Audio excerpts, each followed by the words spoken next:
Welcome back.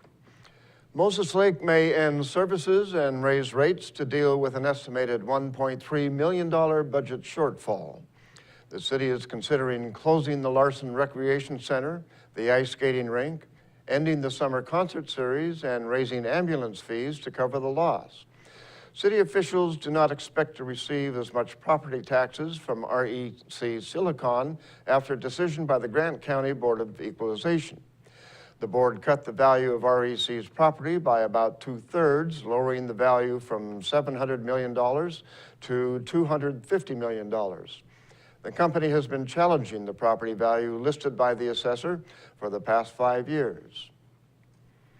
The first of 35 steel anchor tendons was installed at Wanapum Dam. The Grant PUD announced on Tuesday the installation of the 200-foot-long tendon was completed. Construction crews are drilling through the dam and anchoring it to the bedrock after a crack was discovered in February.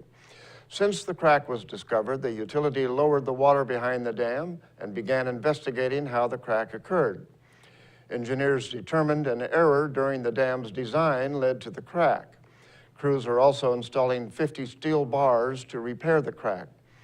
Utility officials expect the work to continue into the beginning of next year and hope to be able to raise the water level between now and the end of December.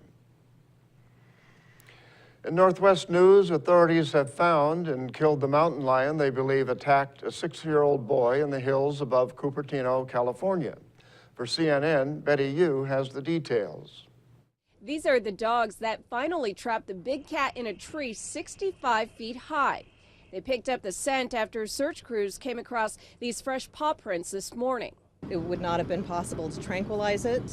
It would have died in the fall at that height. So it displayed some extremely aggressive behavior. It crouched down and acted like it was going to jump at the warden. The cat was shot and killed high in the tree. The carcass sent to Sacramento today for rabies testing. DNA will prove whether this was the same 65-pound male cat that left bite marks and scratches on the boy's head and neck. Cats simply do not attack people with any regularity. These are so uncommon, and even beyond that, the fact that it attacked a person in a group of people, that's practically unheard of. 2 families were hiking on this trail on Sunday when that mountain lion attacked the boy. The 6-year-old was only about 10 feet ahead of the rest of the group when the mountain lion jumped out from a hidden spot. The California Department of Fish and Wildlife says it had no choice but to kill the animal. It's especially disconcerting realizing how close this is to a winery, and these are marked walking trails where people are out all the time. And this was a cat that was not going to change its behavior. It was definitely an ongoing public safety threat. Today is Patriot Day, and it is a time when the nation is pausing to look back on what was one of the country's darkest days. It was 13 years ago today that terrorists struck on 9/11. For CNN, reporter Polo Sandoval has a look at the tributes honoring the lives lost that day. It's been 13 years since the families of the nearly 3,000 people killed in New York, Washington, and Pennsylvania lost their loved ones. The country once again coming together for solemn tributes to the fallen.